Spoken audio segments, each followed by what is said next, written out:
I would like to show you how architecture has helped to change the life of my community and have opened opportunities to hope. I am a native of Burkina Faso. According to the World Bank, Burkina Faso is one of the poorest countries in the world.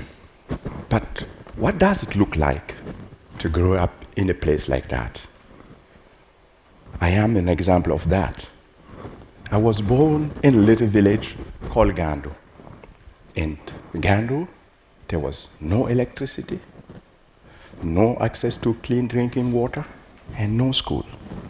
But my father wanted me to learn how to read and write.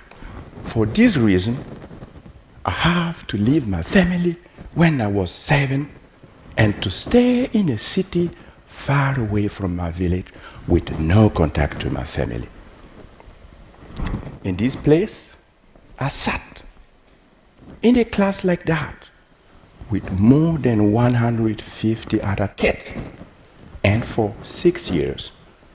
And this time, it just happened to me to come to school to realize that my classmate was died. Today, not so much has changed. There is still no electricity in my village. People still die in Burkina Faso, and access to clean drinking water is still a big problem. I had a luck. I was lucky because this is fact of life when you grow up in a place like that. But I was lucky. I had a scholarship. I could go to Germany to study.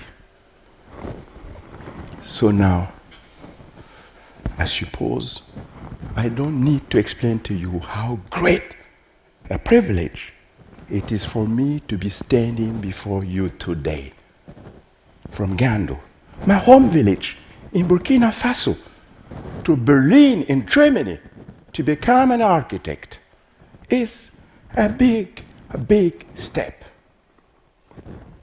So, but what to do with this privilege? Since as a student, I wanted to open up better opportunities to other kids in Gando. I just wanted to use my skills and build a school. But how do you do when you're still a student and you don't have money? Oh yes, I started to make drawings and ask for money. Fundraising was not an easy task.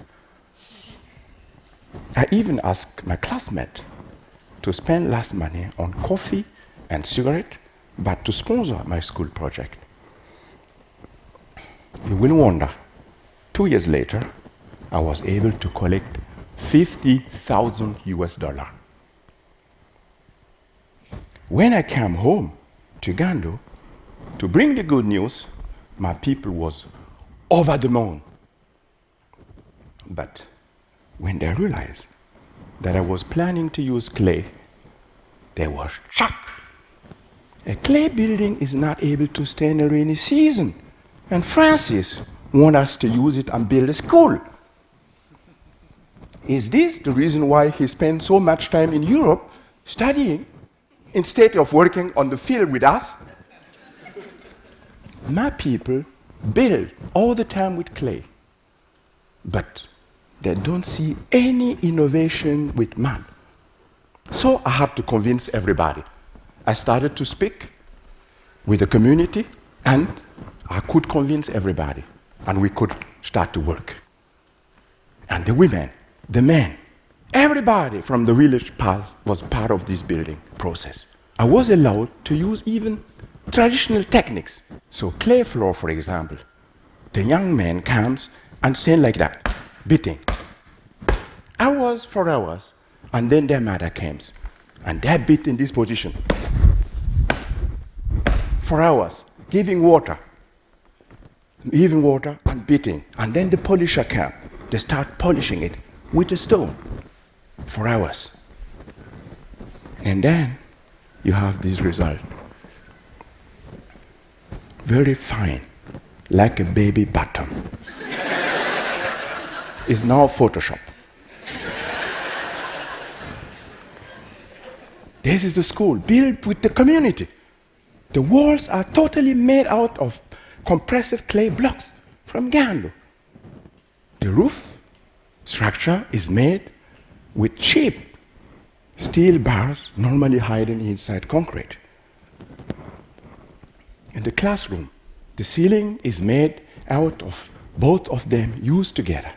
In this school, there was a simple idea to create comfort in the classroom. Don't forget, it can be 45 degrees in Burkina Faso. So with simple ventilation, I wanted to make the classroom good for teaching and learning.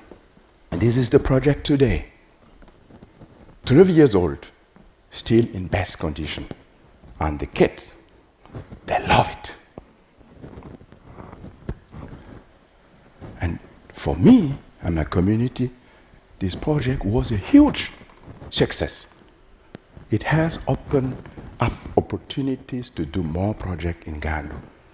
So I could do a lot of projects, and here I'm going to share with you only 3 of them. But the first one is the school extension, of course. How do you explain drawings and engineering to people who are neither able to read nor write? I start to build a prototype like that. The innovation was to build a clay vault. So, and then I jump on the top like that with my team, and it works. The community is looking, it still works. So we can build. And we keep building, and that is the result. The kids are happy, and they love it. The community is very proud. We made it. And even animals, like these donkeys, loves our buildings. The next project is the library in Ghana. As you know, we try to introduce different ideas in our buildings, but we often don't have so much material. Something we have in Ghana are clay pots. We wanted to use them to create openings. So we just bring them, like you can see, to the building site. We start cut them, and then we place them on the top of the roof before we pour the concrete, and you have this result. The openings are letting the hot air out and light in. Very simple. My most recent project in Ghana is a high school project. I would like to share with you this. The innovation in this project is to cast mud, like you will cast concrete. How do you cast mud? We start making a lot of models, like you can see, and when everything is ready, when you know what is the best recipe and the best form, you start working with the community. And sometimes I can leave. They will do it themselves. I came to speak to you like that. Another factor in Ghana is rain. When the rains come, we hurry up to protect our fragile walls against the rain. Don't confound with Christo and Jean-Claude. It is simply how we protect our walls. The rain in Burkina comes very fast. And after that, you have flood everywhere in the country. But for us, the rain is good. It brings sand and gravel to the river. We need to use to build. We just wait the rain to go. We take the sand, we mix them with clay, and we keep building. That is it. The Ghana project was always connected to training the people, because I just wanted one day, when I fall down and die, that at least one person from Ghana keep doing this work. But you will be surprised, I'm still alive. And my people now can use their skills to earn money themselves. Usually, for a young man from Ghana to earn money, you have to leave the country to the city, sometimes leave the country, and some never come back, making the community weaker. But now, they can stay in the country and work on different building sites and earn money to feed their family. It's a new quality in this work. Yes, you know it. I have won a lot of awards through this work. For sure, it has opened opportunities. I have become myself known. But the reason why I do what I do is my community. When I was a kid, I was going to school. I was coming back every holiday to Gandu. By the end of every holidays, I have to say goodbye to the community, going from one compound to another one. All women in Gandu will open their clothes like that and give me the last penny. In my culture, this is a symbol of deep affection. As a 7-year-old guy, I was impressed. I just asked my mother one day, why all these women love me so much? She just answered, they are contributing to pay for your education, hoping that you will be successful and one day come back and help improve the quality of life of the community. I hope now that I was able to make my community proud through this work. And I hope I was able to prove you the power of community and to show you that architecture can be inspiring for communities to shape their own future. Merci beaucoup. Thank you. Thank you. Thank you. Thank you.